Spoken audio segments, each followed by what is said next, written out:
Kembali di Kompas Siang, Saudara. Mahfud MD, calon wakil presiden nomor urut 3, menyatakan mau mundur sebagai Menko Polhukam pada waktu yang tepat karena tidak ingin menteri tidak netral di Pilpres. Tidak cuma Mahfud, niat mundur sejumlah menteri sebelumnya dibocorkan ekonom Faisal Basri. Salah satu yang disorot adalah Menteri Keuangan Sri Mulyani. Dalam sepekan cerita tentang menteri-menteri di Kabinet Joko Widodo ramai di publik. Semuanya tentang niat mundur para menteri dari Kabinet Indonesia Maju. Mulai dari Sri Mulyani dan sejumlah menteri lain, hingga yang terkini Mahfud MD, Menko Polhukam.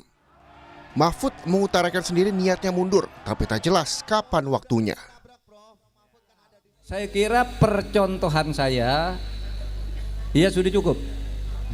Tinggal menunggu momentum, karena ada sesuatu tugas negara yang harus saya jaga. Jangan sampai kacau apa yang sudah jadi, harus saya jaga dalam rangka transisi. Dan saya menghormati Presiden Jokowi yang mengangkat saya 4,5 tahun yang lalu dengan penuh ketulusan. Dan berdasar ketulusan yang seperti itu pula saya sekarang akan meneruskan tugas-tugas itu bersama Ganjar Pranowo. Mahfud sebelumnya memang menyindir para koleganya di kabinet yang jadi tim sukses dan berkampanye untuk Prabowo Subianto Gibran Rakabuming Raka, pasangan kontestan Pilpres nomor urut 2. Sama dengan Prabowo, Mahfud adalah kontestan Pilpres bernomor urut 3. Mahfud calon wakil presiden bagi Ganjar Pranowo. Niat mundur Mahfud ditanggapi dingin Jokowi. Ya, itu hak dan saya sangat menghargai. Tapi niat Mahfud justru mendapat apresiasi dari Capres nomor urut 1 Anies Baswedan.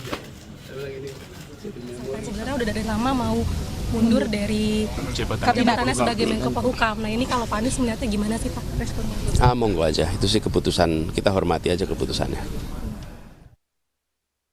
Soal menteri ikut kontestasi Pilpres termasuk tim sukses ingin mundur, direspons Menko Perekonomian Erlangga Hartarto. Erlangga yang ketua umum Golkar dan tim sukses Prabowo Gibran hanya bisa bilang jabatan menteri merupakan hak prerogatif presiden. Kalau itu kan kembali terpulang pada Pak Mahfud MD. Tetapi kita ketahui bahwa jabatan menteri itu hak prerogatif Pak Presiden. Jadi itu sebaiknya.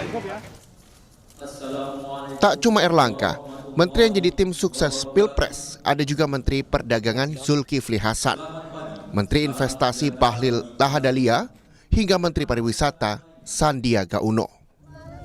Dan tentang menjaga netralitas memang tak bisa lagi diandalkan dalam kontestasi Pilpres 2024. Terlebih setelah Presiden Joko Widodo yang jadi pemimpin Kabinet Indonesia Maju menganggap sah bila pejabat politik bahkan sekelas presiden memihak. Presiden itu boleh loh kampanye. Presiden itu boleh loh memihak. Boleh. Tapi yang paling penting waktu kampanye tidak boleh menggunakan fasilitas negara. Boleh. Sebelumnya, tentang para menteri mau mundur setelah kondisi Pilpres 2024 yang kurang kondusif di kabinet sudah disuarakan ekonom Faisal Basri. Faisal menyatakan ada sejumlah menteri mau mundur karena tak nyaman lagi di kabinet Jokowi.